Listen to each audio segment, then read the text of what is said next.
L'arche aurait pu être placée à l'intérieur du temple, mais la Bible ne dit rien sur la suite.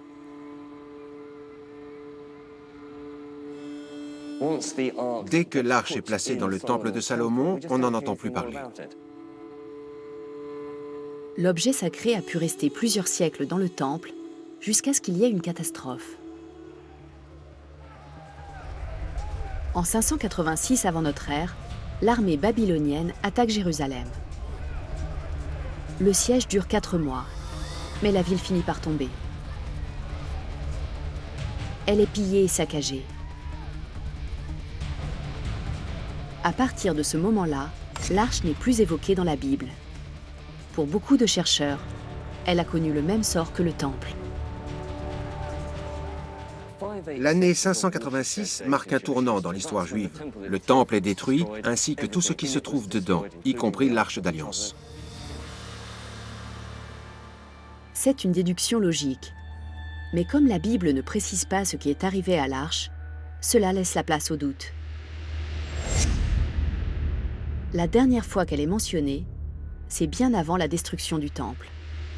Aurait-elle pu échapper à la destruction et être acheminée à des milliers de kilomètres de Jérusalem? Addis Abeba, en Éthiopie. Ralph Lee est à la recherche d'un manuscrit qui retrace l'histoire de l'arche au moment où la Bible cesse d'en parler. Vous avez le Kebra Nagast? Vous le vendez combien? 200? Le Kebra Nagast, ou la gloire des rois, a été écrit au XIVe siècle pour retranscrire des histoires transmises de génération en génération. C'est un récit épique, rempli de mystères et d'intrigues. Il comble les trous laissés par l'Ancien Testament et nous dit où est passée l'arche. Le récit débute au Xe siècle avant notre ère avec la reine du royaume de Saba, territoire qui correspond à l'Éthiopie actuelle. Elle entend parler de la grande sagesse de Salomon et se rend à Jérusalem. La reine de Saba et Salomon ont visiblement bien sympathisé, puisque 9 mois après son retour de Jérusalem, elle accouche d'un fils prénommé Ménélik. Il devient le premier roi d'Éthiopie. Une fois adulte, Ménélik part à la rencontre de son père Salomon. Quand il retourne en Éthiopie, Salomon envoie des prêtres juifs pour l'escorter. D'après le manuscrit, ces hommes volent l'arche et la font sortir clandestinement d'Israël. Quand Ménélik le découvre, il est trop tard. L'arche quitte Israël pour l'Éthiopie. Elle devient la propriété de la nation éthiopienne. Cela explique pourquoi elle a une place centrale dans l'Église éthiopienne, encore aujourd'hui. Si cette théorie est fondée, l'arche aurait quitté Jérusalem bien avant le pillage des Babyloniens. Pour les chrétiens d'Éthiopie, elle se trouve dans l'église de Sainte-Marie de Sion depuis le XVIIe siècle. Cela laisse un vide de 2000 ans. Pour terminer son voyage, Ralph Lee se rend au cœur d'une région montagneuse d'Éthiopie.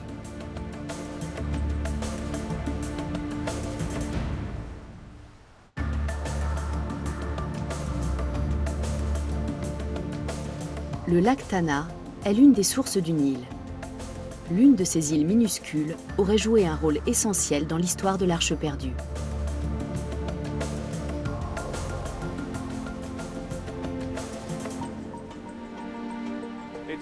Il faut 3 heures de bateau pour atteindre l'île de Tanakirkos.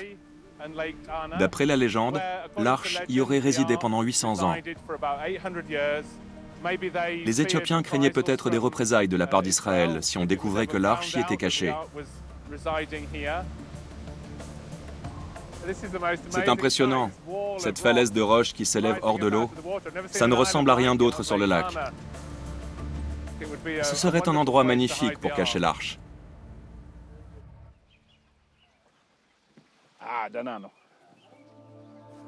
Un moine emmène Ralph Lee rencontrer l'abbé du monastère de l'île. Il s'apprête à entrer sur un territoire sacré. Il replie l'habit en signe de croix. Ces moines chrétiens sont convaincus d'être les descendants des Juifs qui ont volé l'arche à Jérusalem. L'arche aurait été transportée ici en l'an 1000 avant notre ère. De Jérusalem, elle serait arrivée sur cette île. D'après l'abbé, l'arche n'est même pas restée l'espace d'une génération au temple de Jérusalem. Il pense détenir la preuve qu'elle a bien été acheminée sur l'île. Les prêtres juifs qui l'ont volée ont emporté avec eux des objets nécessaires au culte. Ce petit bâtiment en pierre est le lieu où les objets qui sont arrivés en même temps que l'arche auraient été entreposés. C'est fascinant.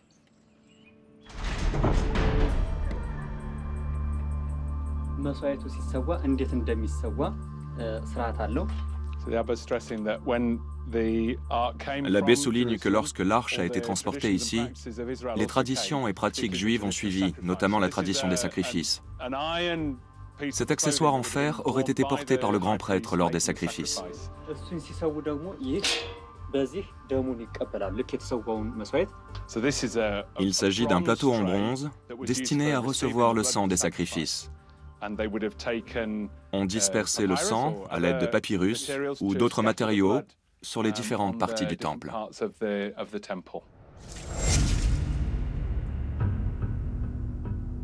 Les sacrifices ont joué un rôle important dans la religion juive. Mais cette pratique a cessé il y a 2000 ans. Ces objets semblent suggérer qu'il y a bien eu des Juifs sur cette île avant le christianisme.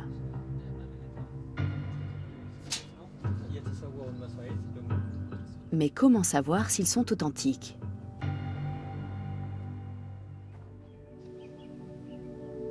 Pour l'abbé, la preuve suprême se trouve à l'extrémité de l'île, au bout d'une piste.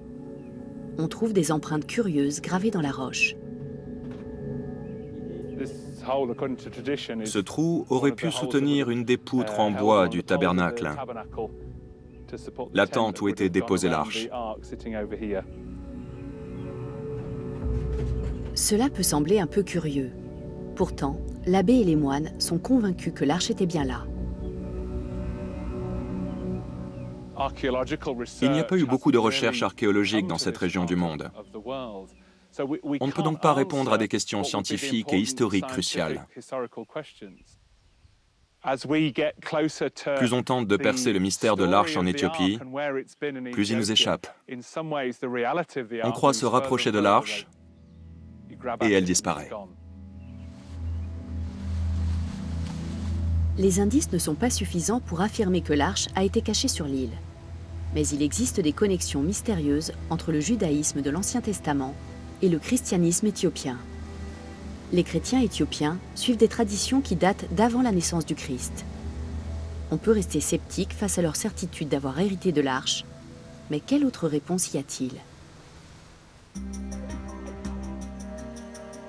La ville sainte de Lalibela en Éthiopie. 11 églises médiévales ont été construites dans la roche.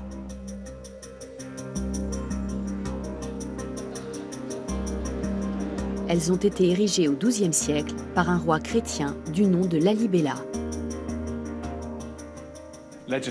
Après la destruction de Jérusalem, le roi Lalibela rêve de reconstruire Jérusalem en Éthiopie. Le Kebra Nagast indique que l'Éthiopie est considérée comme la deuxième Jérusalem. Ces deux idées ont influencé la construction de cette citadelle sainte. Les noms des lieux de la cité rappellent la terre promise. Il y a un fleuve Jourdain et un mont des Oliviers. Même si elle est en forme de croix, cette église possède des similarités avec le temple de Salomon.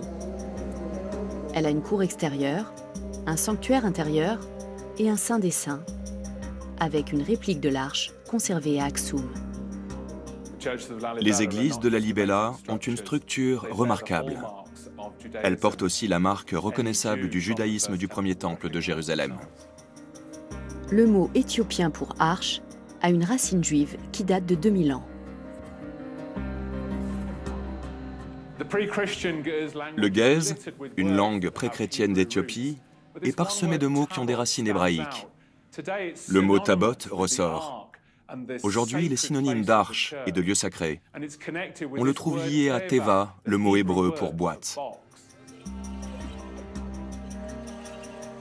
Le lien avec le judaïsme ne s'arrête pas là. ces chrétiens ne mangent pas de porc et font circoncire leur fils le 8e jour après la naissance. Personne ne peut dire pourquoi l'empreinte du judaïsme est si profonde. Mais le Kebra Nagast peut nous donner un indice. La partie qui se réfère à l'arrivée de l'arche en Éthiopie a été écrite après la construction de la cité de Lalibela. Après la disparition du roi Lalibela, tous les rois d'Éthiopie qui suivent se disent descendants directs du roi Salomon d'Israël. La construction de Lalibela comme Nouvelle Jérusalem a été primordiale dans la conception de l'identité éthiopienne.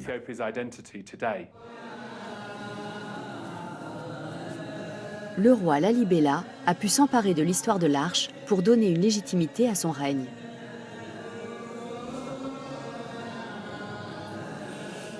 Quoi qu'il en soit, le lien avec les rituels juifs est bien réel.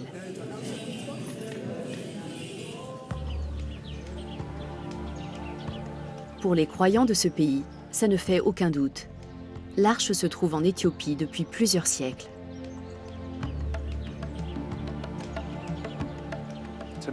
Pour beaucoup d'Éthiopiens modernes, ce n'est pas qu'une légende. Ils pensent que le Kebra Nagast raconte la véritable histoire de l'arrivée de l'Arche d'Alliance en Éthiopie et que l'Arche s'y trouve encore aujourd'hui. Pourtant, d'autres personnes sont convaincues du contraire. Soit l'Arche d'Alliance originelle a été détruite par les Babyloniens en même temps que la destruction du Temple en 586, soit elle a disparu avant cette date. Mais au-delà de la vérité, la seule idée de l'existence de l'Arche d'Alliance a un pouvoir indéniable. L'Arche d'Alliance n'est pas seulement un coffre recouvert d'or qui contient les 10 commandements. C'est un moyen de communication avec Dieu. Elle a influencé la vie de millions de croyants un peu partout dans le monde. L'arche joue un rôle majeur dans l'histoire du judaïsme et du christianisme.